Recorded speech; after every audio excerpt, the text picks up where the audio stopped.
Welcome to the Filmcast's review of When Evil Lurks, which is out in theaters right now. It'll be on Shudder on October 27th. I'm going to read the plot summary of When Evil Lurks from the internet. Quote, the residents of a small rural town discover that a demon is about to be born among them. They desperately try to escape, but it may be too late. Joining us today for our conversation about When Evil Lurks, he is one of the hosts of Streaming Things, one of the top podcasts about the Netflix original series Stranger Things. He also entertains and enlightens millions of people each week with his TikTok page, Movies Are Therapy. Chris Rudd, welcome to the Filmcast. Hello. Thank you so much for inviting me. Chris, it's a pleasure to have you here. And I think, we actually started talking about this movie over text. This was not on my radar at all. Mm-hmm. I was literally walking into Saw 10 after having seen Exorcist. And you're like, I need more. And I got a text from Chris saying, hey, have you heard of this movie, When Evil Lurks? Terrifying. So Dave's like, I'm feeling too good about myself. Going from Saw 10 to Exorcist. What can Maybe I do? There is too much hope to really get freaked out. Indeed. So then Devindra saw it as well, and so we decided to make it our main review for the week. But Chris Rudd, let's start with you. What were your overall thoughts on this movie, When Evil Lurks? Man, I actually was going to see The Exorcist Believer and canceled that ticket and saw When Evil Lurks instead, because I'd been at Fantastic Fest and I missed the screening of When Evil Lurks, but the buzz was great for this movie. Like, oh, it's a wild time. The buzz for The Exorcist Believer wasn't buzz at all. So I like anti-buzz. Yeah, really. And I'm like, I haven't seen a movie like this in a theater, maybe ever. It's certainly in a long time. So I went to check it out. I was the only one in there, which I don't believe has ever happened to me before. I was like, not like, oh, there was three people. I was the only one in a massive screening. Where do you live, Chris? Because that happens to me a lot, but I'm also in the suburbs. So. I live in Cincinnati. Okay, so real city. Yeah, well, I guess it doesn't feel that way when you're walking around. So I'm already like a little nervous, right? I'm like, okay, this movie, it's weird because I don't recommend it per se. It's a great movie. It's very well made. It does what it's trying to do. And I think it's funny that it came out the same day as The Exorcist Believer, because it feels to me more of a spiritual successor to the original Exorcist than the legacy sequel could imagine being. In the way that it's so transgressive, it's shocking, it pushes boundaries. And I'm not a super squeamish person when I'm watching movies. I laugh very easily, I cry very easily, but I very rarely shout at the screen or, you know what I mean, cringe in a way that horror movies would want me to. Mm-hmm. But I was grateful to be alone in that theater because there were certain scenes I was squirming, I was leaping forward and covering my mouth. I mean, I was being dramatic. And a movie has not made me do that in a very long time, if possibly ever. Mm-hmm. I think this is the meanest horror movie I've ever seen. And I use that word specifically. It's, because there's been grosser ones, but this is the meanest. I don't know if this is as mean as The Mist, but it's pretty mean. Yeah, it's pretty mean. That's true. That's true. Yeah. That ending of The Mist still like sits in my heart and will never leave. That's pretty rough. Yeah, that's fair. That's fair. But I think for a specific type of person, and I don't even want to say for whom, with it, because it's kind of a spoiler, it leads that down that route. Like I would warn specific people from even enjoying this or trying to. I don't know, for something about the way that Damien Rugna made this film in particular, it just unsettled me.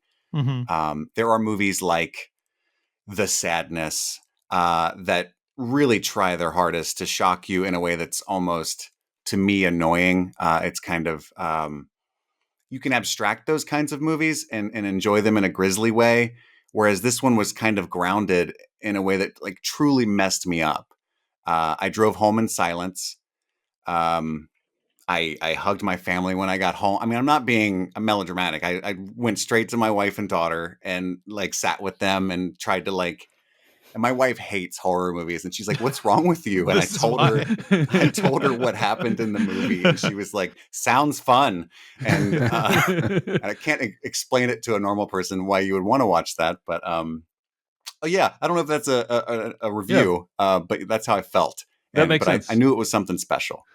Well, thank you for sharing that with us, Chris. On that note, I will say there is a big I've noticed this. There's a big difference between 0 people being in your theater and 1 person being in your theater. I'm just going to put that out there. I went to go see Dumb Money at like a 10 p.m. Thursday night showing, and there was 0 people in the theater. I'm like, this is amazing. I have a private screening, baby. It's David Chen is living large, and then literally, I'm going to say 5 minutes into the movie actually starting, not even the Nicole Kidman stuff. Like one guy walks in, ruins it, and sits down like near the front. I'm like, now our reactions to the movie are in dialogue with each other. Do you know what I mean? As opposed to just, I'm enjoying the movie. Now when I'm laughing, I'm like, what does he think about the fact now that you were reminded you were in a public space? Better to have like 5 people in the theater than 1 person in the theater. Absolutely. 1 person in the theater is the most awkward it could be. It's like missing a bus by 3 minutes instead of 30 minutes. It's like you'd much rather miss a bus by 30 minutes than like, oh, the bus is pulling away from the station right when you get there. Imagine he sat right next to you. Oh, it happens. It doesn't matter. In an empty theater, it's like they're sitting right next to you. It doesn't matter how big the theater is. Yeah, indeed. All right, Devindra Hardawar, let's hear a little bit from you. You talked about this on the What We've Been Watching last week, but now we have a little bit more time to expand on our thoughts on When Evil Lurks. Tell us about your overall thoughts on the movie.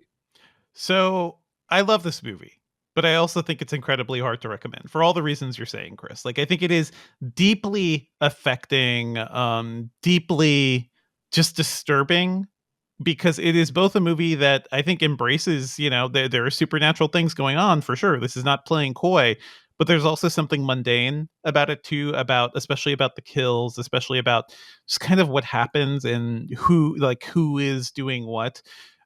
And to me, that is my favorite kind of horror.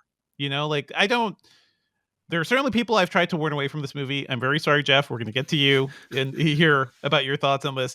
But I love horror movies that just feel like pure dread, like dread oozing from every orifice, like pus from a possessed man. I think of movies like The Shining. I think of Gore Verbinski's The Ring and Ringu as well. Like, this is a movie that just it just feels like as soon as you start watching it, like you are not safe, and the movie kind of reiterates that several times, and it doesn't really play coy. It doesn't really keep characters safe. And I find all that just really fascinating. So in a similar way to the original Exorcist too, like just breaking those sorts of boundaries.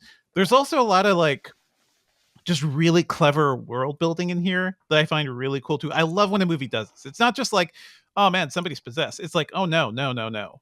God is dead. The churches are no more. And that, just saying that, is like, oh, that's interesting. What is up with this world? And it builds certain things, like people are aware, and this isn't a huge spoiler, but people are aware of the idea of people being possessed. Right. It's like a commonly understood thing in the world. The phenomenon that's happening is commonly understood in the world. Where, like many horror films we watch, like The Exorcist Believer, spend a lot of time trying to bring people on board with like what is actually going on. This is a world where like everyone kind of has some sense of it already. Yeah, right? It's like, oh yeah, The Rotten. I've seen one of those at one point. You kind of have a protocol and you have rules. This movie establishes rules, and those are always fun too. When you're doing this sort of world building, I just find that stuff combined with the way this, every sequence is built, the way things kind of flow together, and it's not a happy movie. It's not a movie you'll come away, feeling good about the world. But it's also like, sometimes this is why I enjoy horror, because yes, the world is pretty terrible. And honestly, right now, it's pretty fucking terrible. But there is something about horror that is, I don't know if I would say cleansing, but it's sort of like, man, it kind of just like releases me in a way to see something truly messed up like this. And then there are a lot of them, I don't think as highly. Like, I think a lot of horror movies punish characters for no reason, are bleak for no reason. And I just feel here like things kind of logically align. And this entire journey just feels like, I don't know, just incredibly like fascinating and rewarding and terrifying to me. I think this movie is also maybe in conversation with something like Bacurau, which we reviewed several years ago, and that was also another like pretty much a genre movie, but it was set in, rural South America. That was rural Brazil. This is rural Argentina. There's a lot of like political commentary here going on too about how these communities feel abandoned, Yeah. about how the police don't give a shit, how the rich people can do whatever they want. I think that is, it's not like the main text of the movie, but I think that is all a really intriguing part of this whole tapestry of the narrative. So yeah, it's bleak. Yeah, it's a really rough watch, but for the kind of horror I like, I think this is one of the best films I've seen in years. Bacurau, by the way, I think was your number one film of that Yes, year, if I recall correctly, was. Devindra Hardawar. Mhm. So yeah, the movie's Bacurau. Jeff Kanata, very curious to hear what you thought of When Evil Lurks. Well, Dave, I guess you could say that my thoughts on When Evil Lurks are best summed up in the form of a limerick. All right, let's hear it, Jeff. There's more than one harrowing shot in this movie that won't be forgotten. The kid stuff was cruel, but I dug all the rules. For the love of God, don't touch a rotten. Hey, Jeff. That was Jeff- great. Sounds like That was Jeff got great. something out of the movie. Yeah, I really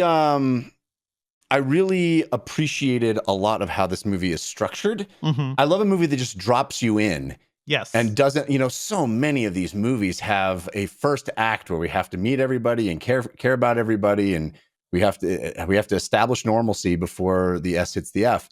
And this movie doesn't do that. This movie, we're just dropped into this experience in a way I think that great novels tend to do, that TV and film often do not, where you can just sort of start in media res, right? And you'll pick it up. The movie, I think, gives a lot of credit to the viewer and allows the viewer to just hit the ground running and not be pandered to or talked down to. Like, everybody in the world knows what's going on. You're going to get it. You're going to pick it up. And I really appreciated that level of trust that the filmmaker has with the audience. I agree with a lot of what you guys have said so far, Chris and Devindra. It is a profoundly disturbing movie. There are some really incredible sequences that are absolutely harrowing, absolutely disturbing. The movie, as Chris said, does what it sets out to do extremely well. Is it something I tend to enjoy things doing? No. Also, I sort of can't not say that the movie deals with special needs kid in a way that I found kind of offensive. Mm-hmm. It's a little gross, yeah. Yeah, as someone who is raising a special needs kid and often deals with, not to the extreme that is shown in the movie, but often deals with, tantrums that can't be stopped and outbursts that have no logical source to them. And the fact that this movie sort of implies there's an evil to that, it didn't sit well with me at all. It just felt cheap. It felt like a cheap way to get under the skin of the audience. And so much of the other parts of the movie aren't cheap. They're very, I think, expertly executed. And what this movie seems to be saying about this autistic child in the movie is, I don't know. I don't need to We repeat can definitely it. talk more about it in spoilers because it's kind of weird. I want to hear more yeah. about I want to hear more about your thoughts on that, Jeff, in spoilers. Yeah. But thanks for sharing that. And glad that you found that there was stuff worth admiring. I gotta say, I think I might be a little bit more negative on this movie than you guys. First of all, I want to start by saying this movie is in theaters right now. It's going to be on Shudder on October 27th. I watched a online screener for this movie. Chris saw it in theaters. The online screener that I watched had, in my opinion, a very bad subtitle translation. Like, it was, a good subtitle translation, like, makes the words sing and it makes everything really comprehensible. And like characters distinct characters speak differently, like in different style. You know, like that's what a good subtitle translation can do. This subtitle translation was awkward and difficult to understand at times. It felt like one person was like writing the subtitles for everyone, like very colloquially. It's usually the same text, like between theatrical and like home Yeah, releases I don't for know. subs. So I mean, yeah, you know, maybe I was. You I know, didn't Chris, notice anything. I talked like to Chris; That, yeah. he didn't experience that, so like maybe, Yep. maybe I'm being too overly critical, but I did not enjoy the subtitle translation. Mhm. Um, Are and- you? I wonder, Dave. Are you spoiled by the wonderful like on-screen captions you see all day, every day when you're watching everything else? Like, because captions can be more descriptive, right? And they have more of a voice too. So that no, is, no, I think yeah, it's like it felt to me like a clunky translation. Probably, Translation yeah. is what it felt. To I me. am very used to clunky translations, so it kind of like exactly. washes over my It head. doesn't like sometimes. Yeah. kill the movie, but it's just like, oh, I wish this was a better subtitle. And again, a recent example of this was like Old Boy. I have watched one subtitle translation for most of my life. Then saw the Yeah. recent one. It was amazing. You know, like this is Yeah. way better. Yep. So subtitle translations can make a huge difference. I agree that structurally there's some really clever stuff about this movie, and the several sequences are really amazing. Specifically structurally, I'll just say the movie keeps you guessing for a while as to who the main characters of the movie are going to be, and that's something I really appreciated about it. It's like kind of. I always appreciate when the movie's like ahead of the audience, right? You don't want the audience to be ahead of the movie, and this is one of those movies where you're constantly guessing. Some of the sequences, the makeup effects, the sort of overall sense of paranoia and the tension that is in this movie, I think are really praiseworthy. I think, and there's some really novel concepts. I'm watching, Yeah. like, I haven't seen that before on Yep. screen, really. And that's really what's- cool. Well, It's amazing to mine new territory in this genre because there are so many horror movies and there are so many sort of lore based horror movies that are trying to kind of come up with a fiction that is scaring you in some way, and this really feels fresh. Like it's evocative of things that we kind of know. Like, I think Chris, you said it so well that this is a better Exorcist sequel than Exorcist. Believer.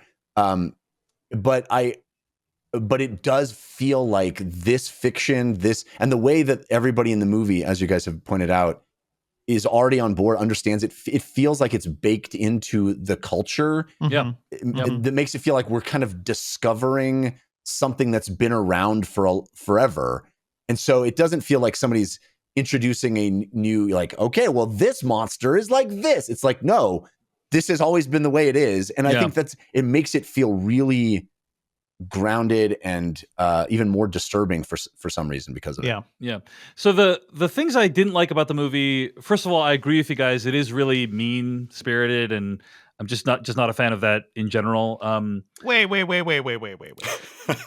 I'm gonna have to take a step back here, because I know the kind of movies you love, David Chen. And, I don't know about that. All right. Maybe I'm not a fan is too strong of a word, but it makes me feel dirty inside. How It does. that? This one doesn't mean I don't like it sometimes. Okay. Yeah. But I'll also say I think that from a script level, I did feel like, Devindra, you alluded to the introduction of rules for the situation, and I think what you want in a movie like this is like the rules are introduced, and then like something happens towards the end of the movie that makes everything like lock into place. Like, oh yes, like all the rules. I understood why they introduced all these rules and all that. And that never really happened in this movie for me. Right. So like on a script level, it just feels a little bit sloppy. But there's to me more that would be too clean if that sort of thing happened to you. Like, I don't know. Yeah. Well, but there's more than enough. They set up this thing where like the seventh rule, we're not going to tell you. Yeah. At first, and you would think, okay, that's going to be significant in some way, and it's not really paid off. Exactly. Yeah. So anyway, there's more than enough to recommend it. I still think it's like this is a very solid horror film, but it has a 98% Rotten Tomatoes. Everyone seems to love this movie. I was just a little bit cooler on it than everyone else, but that makes sense. I still think it's worth recommending. So those are our overall thoughts on When Evil Lurks. Let's get to some spoilers for this movie starting right now. I want to touch upon Jeff Kanata's point about the autistic child in this movie. I agree overall. I don't think it's a very sensitive depiction. I started feeling like the opposite way of what you said, Jeff, which is there is a trope in TV and films, like of mystical disabled people, basically like someone being disabled and that gives them a power that helps them unlock something. And in this movie, it almost started like that, where because the child is autistic, like the demons can't get into his brain, right? Is kind of how the movie explains it.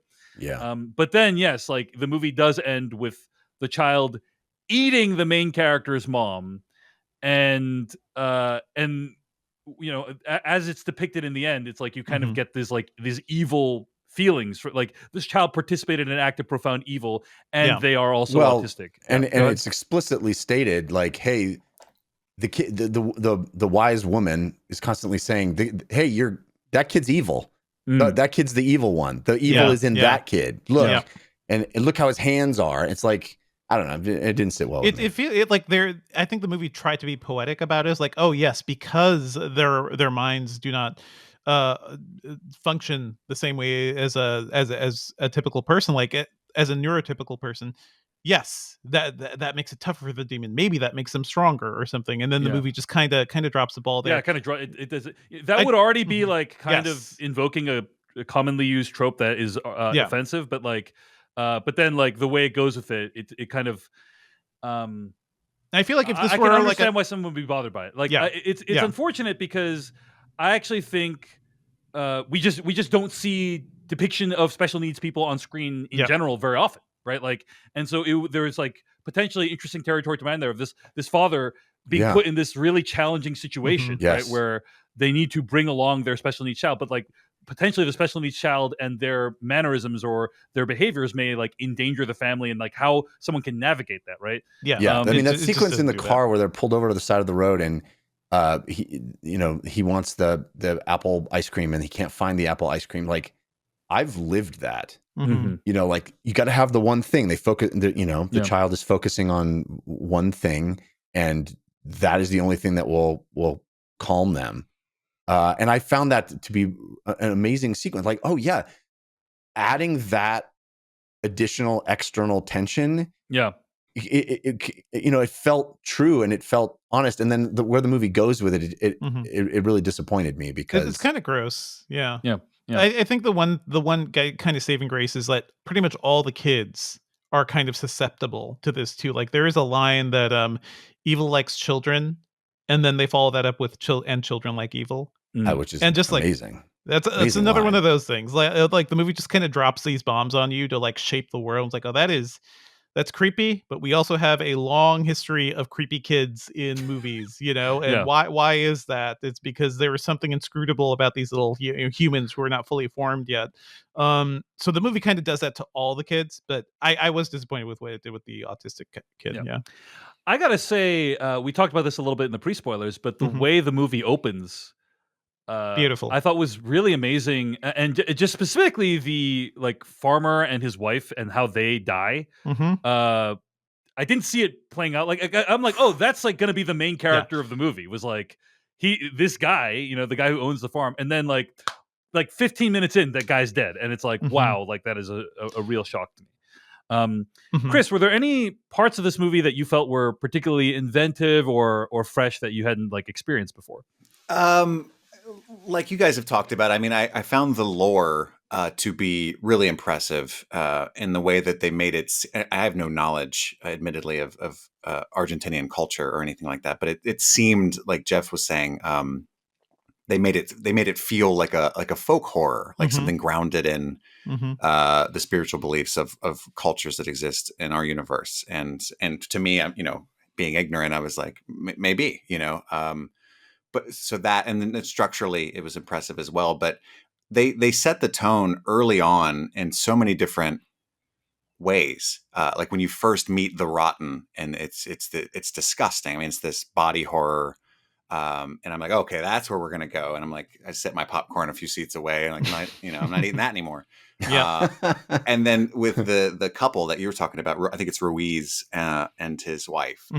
When they die, I was like, oh, okay, nobody's safe. You know what I mean? That's you had pregnant woman.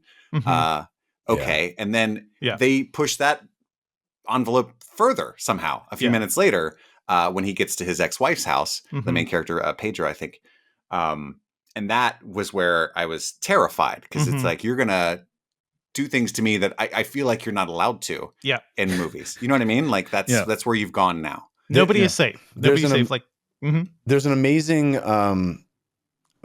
just the filmmaking of that progression where he takes his clothes off and then you see the dog sniffing the clothes Mhm. and it sort of effortlessly communicates a danger to the audience because you got like the dog. We don't even know exactly how it works yet, but there's a sense of virality. Like you got to burn all your Yes. clothes. You got to like, and not, we're like, yeah. and then but the dog. There's nothing weird about the dog. The dog is just Yeah. acting like a dog, and then Yeah. it walks over and and the kids are playing with it. But the way the cameras keeps lingering on the dog, you're like, there's something Something's up with deeply that wrong dog. with this dog.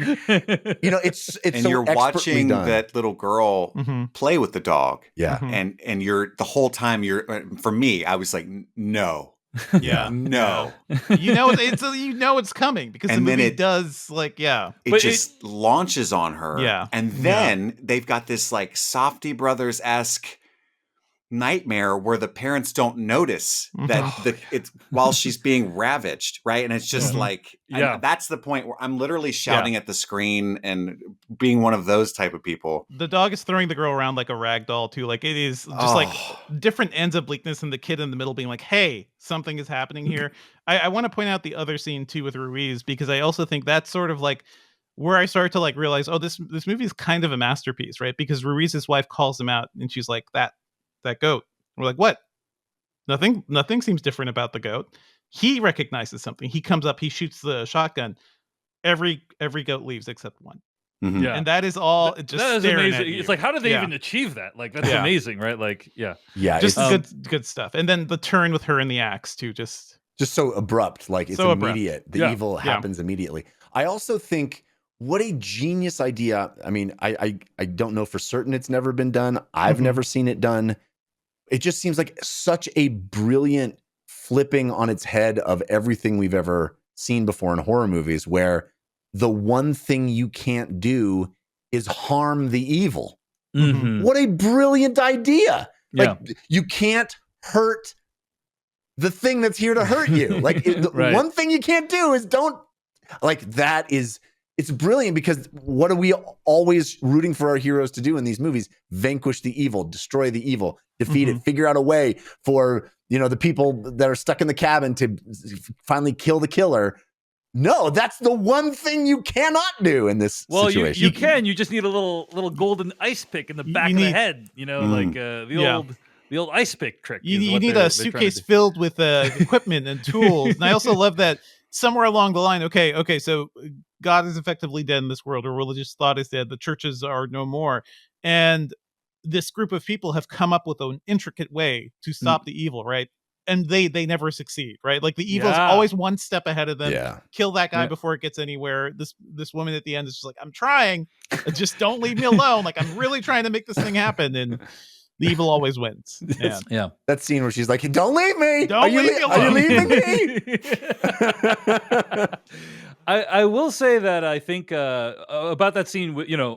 You're right. Like the movie continues to like break horror film rules, right? Like, Mhm. this guy's the main character. He has a pregnant wife. Like maybe he'll die, but the pregnant wife's going to survive. They're both dead in the first 10 minutes, right? Yeah. Then, surely the movie's not going to kill this innocent girl. Instead, she's These like children are safe. she's ripped to shreds by this dog, and then, so I'm already like quite shocked and upset by this, and then, the most shocking thing after that is like basically the mom and the kid. First of all, the kid coming back to life, Mhm. Yeah. right? That's like it's rare that I've seen that where it happens. I've seen a thing where like a kid dies and then like they come back to like haunt the parent or whatever. Like even in Exorcist Believer, there's something similar dynamic. But I haven't seen a thing where the kid dies and then literally 2 minutes later they're breathing comfortably, like they're alive and well, right? The very much Pet Cemetery vibes there too. Sure. So like it's a lot of that. Also, that scene of Pedro going to his ex-wife's house, like we don't know the full backstory. Here, like a lot of stuff is communicated there from the wife's perspective, right? This guy is going crazy. Like again, this is why I have a restraining order against him. I can't trust him with my kids. He is talking nonsense. There is a story too about what he had potentially done, with his kids too, and the lingering guilt there. Like there is that story, and then he knows the instant when the dog goes mad, I did this. Like the lingering sense too of like, oh, we moved the body, which honestly, movie, if you can't hurt the evil, that seemed like maybe sure, maybe that's a way to break the rules, right?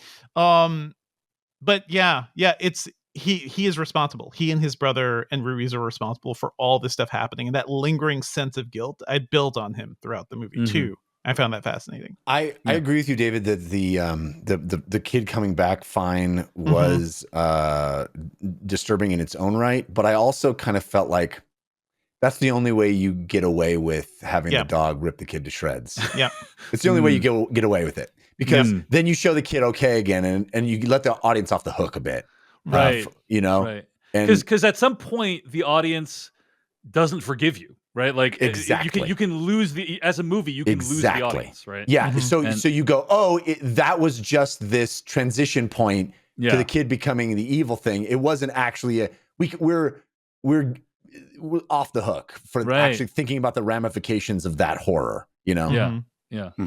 Also, like Jeff, I want to probe a statement you made about like the goat spreading the evil immediately. Your interpretation was like they killed themselves. She killed her husband and then herself because of the evil being within her. I initially, at least, interpreted it differently, where I think it's a rule where if you shoot the evil, that's a bad thing, right? Like you can't shoot it. That's one of the rules. So I think, like, I interpreted it as she killed her husband and herself to stop the evil from spreading, and she did that of her own recognizance. I did not think that. Okay. No human being kills themselves like that. Yes. Yeah, yes. I mean that's a pretty bad. That was way a to very go. gruesome way to. That's when that is something the poster is inside of this you movie. forcing you to do that. The poster of this movie is her looking at the axe, and you don't know what that means until you see the movie. I'll be honest. I'm with you, Dave. That's how I initially took it, because she is so 'cause she's so terrified upset about of what he is about to unleash that she doesn't want to be around for it so desperately. It's that's cloudy. what she did. It's purposefully cloudy. We don't know the full rules. Like I think the virality of the evil is never fully explained, except like there's some sort of transfer happening, and that is what we kind of have by the end of the movie. But I love that cloudiness. I love the it either could be she's trying to protect herself and the husband or the world or something, or it just gets to her. Either way, it's I the don't same buy it, outcome. guys. I'm sorry. Yeah. If she just killed him and ran, then maybe you'd have a point. Yes. But she, pregnant mother, decides to axe herself in the face? No. Yeah, that is how scared we should be. Yes. Of this thing. Yes, Jeff.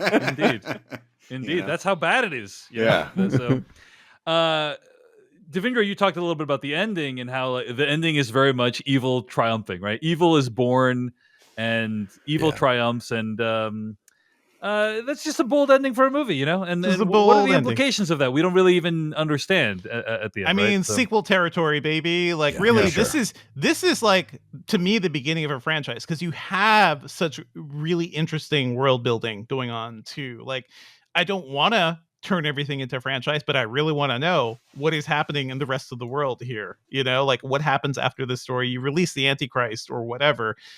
What happens next? To me, when evil grows. Yes. Yes. Indeed. And speaking of like movies that are totally bleak and just mean to their characters, I was reminded of Speak No Evil a lot, which I know we both saw, Dave. That movie, I like parts of it, but I think like it ultimately ended in like a really unfulfilling place. Like I didn't really want to know more about what was happening there. Whereas I think this movie, even though it's just as bleak, I do think it's more about like, well, what next? Because you got me on the hook with this world. Yeah. Yeah, man, I was. You just reminded me how angry I was about that movie. Speak No Evil. I hated that movie. Yeah. I mean, well made in some ways, but also very infuriating in some ways. Well, anyway, I think we're winding down here. Chris Rudd, I just want to go back to you and see if there's any other thoughts you have to share about this movie or the way it ended. No, I mean, I like I said, I'm.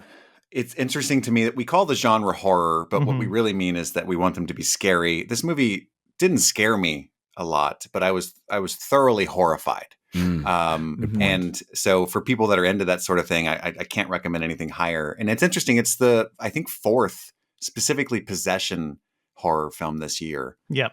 And still like you said, so creative, so fresh, so new. 2 of those 4 movies are great. Talk to Me and This are yes. incredible. Talk to Me, Exorcist Believer. What's the other one, Chris? Pope's Exorcist. Yes, How could you forget? You cannot forget the Pope's Exorcist. Which right. I didn't hate.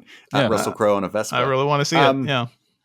So yeah, for that reason, I think it's something special, something new, and for me, I've docked it points because it messed me up, and I'd like to warn parents, ahead, but it's just like you can't say, hey, parents, watch out, without people saying, oh, I guess something happens to the kids. I mean, right? sometimes in ratings, like it tells you, like, something to kids, or there are places, if you are concerned about this, there are places you can look it up.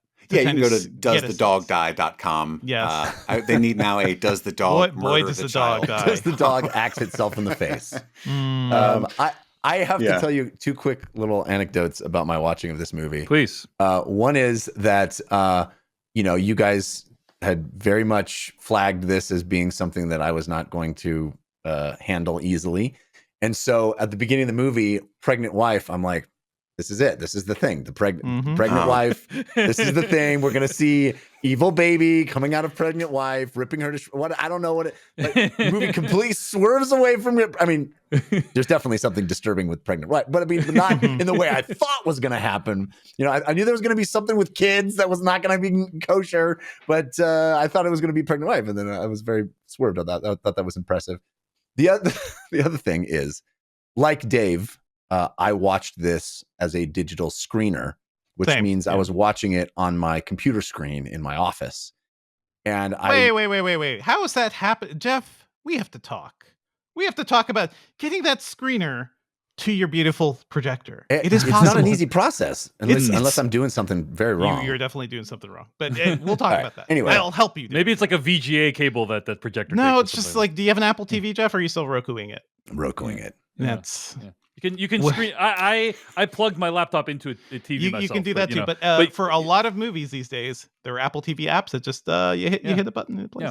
All right. Anyway, Jeff, go ahead. Yes. A lot of these screeners, they specifically have copy protection, so that it makes it difficult for you to do that, which is totally the prerogative as an early screen. Anyway, the point I'm trying to make is I was watching it on my computer screen in my office, and I was watching it. I decided, knowing that it was going to be disturbing, I decided to watch it in the middle of the day.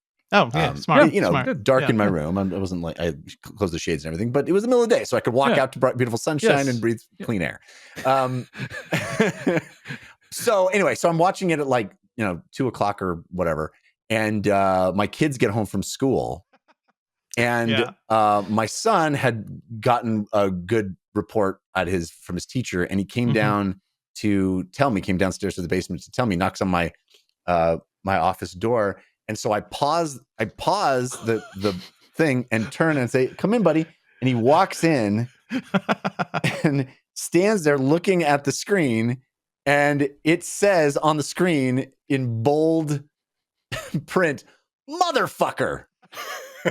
Just huge, bold. I mean, it could be worse. It could have been worse. Yeah, in this movie, it could be so much worse. I checked to make sure, I was pausing it in a scene that wasn't a horrific, gruesome death, but I did not anticipate, not the audio. I didn't look at the audio was not something I recognized because it's in a language I speak, and it says motherfucker on the screen, and my son's staring at them, and I'm like, hey, hang on a second, buddy. Hang on a second. Perhaps the best outcome. Perhaps the best. I'm not calling attention to it. It's just, It's not the mother eating the child's brains. It's not the little girl being mauled by the dog. It could be so many other things. I will say, good job on your reading, buddy. Don't read that, though.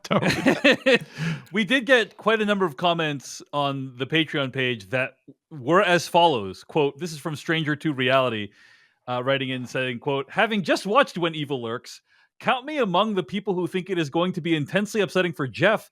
Honestly, given what you guys know about him, I worry it crosses into genuinely cruel territory to make him watch it. Hey, hopefully I'm wrong and he's okay. There were warnings, many warnings. Arnoldo Cortez writes, When Evil Lurks is my favorite movie out of Fantastic Fest, so I'm incredibly excited for next week. Also, I have to add to the chorus and utter, you sick fucks, under my breath for making Jeff watch it. We got to do this every October. At least this is now an audience, October tradition. At least our audience cares about me. I got multiple messages from Chris Rudd, our guest today, on the show, being like, hey, is Jeff going to be okay watching this? So, Jeff, you have a brand. and that You have a brand is brand. you're a I'm a delicate wuss. soul. You're a delicate, We sensitive care, soul. like we I'm a care. little We think flower. about you. People, Yeah. people legitimately care about your emotional well-being, Jeff. I think Yes, is kind of. yes. That is very When I kind. watch, Yeah. If a only horror my movie, co-hosts did. it was flagged. You were warned, Jeff. You walked into this fire. I thought Dave yeah. asked me to be on this episode because Jeff was not going to be there. Aw. That would have been kind. Yeah. That would have been a kind thing to Jeff, do. we're grateful for you taking the hit on the. Like, look, we have all in the course of this podcast watched things that we individually weren't big fans of. Yes, So sometimes we yes. got to take a hit. Jeff took a hit this week, and undoubtedly, the Can I hit will tell come for you, us. Yeah. there are definitely some moments in this movie that I sort of emotionally turned away from Mhm. Mhm. and were hard to watch. It pales in comparison to watching Mass, Mm, for Mm. example. yeah. Like Mass is literally the most harrowing thing I've ever watched, I Yep. think. And Yeah. so, but I also loved that movie. So take that for what it's worth. I don't know. Yeah, I that is mean- the Fran Kranz 2021 drama Mass for those who are curious, and also a movie that I suggested Jeff watch before our top 10 movies of the year that Yeah. list Yeah. that year. So, I'm 2 for 2 in upsetting Jeff Kanata, but that one movie's much more kind of grounded in our reality, I think. Right? Well, That's I think that's probably why it's more disturbing It's real. too. Is Yeah. like it's really talking about things that affect every day of our lives. Mhm. I mean, All right. guys, like the news is not great right now, and I find this movie a lot less disturbing than the headlines we are seeing right now, which seem to get progressively worse. So, Or you know, no headlines. Maybe we don't even Or get no headlines anymore. maybe Yeah, you don't. That is Yeah. that is the opportunity / benefit of watching horror films is like you get to live out these feelings in a safe environment where you Yes. don't feel nothing bad is actually going to happen to you watching unless your kid walks in and reads motherfucker on the screen. Yeah. Again, But in general, best nothing outcome, gonna- best possible outcome. Indeed, from indeed. this All right. movie. Well, anyway, at the end of the day, it's really impressive that Demian Rugna made a movie. Thank you so much for watching this video of the Filmcast. Check out these other videos that we have available, and be sure to hit like, subscribe, and hit that bell icon to get other videos from us in the future. You can also go to thefilmcast.com to catch all of our audio podcast versions of all of our episodes. And support this podcast at patreon.com/filmpodcast, where you can sign up for ad-free episodes and exclusive After Darks. Thanks so much to everyone who makes the Filmcast possible.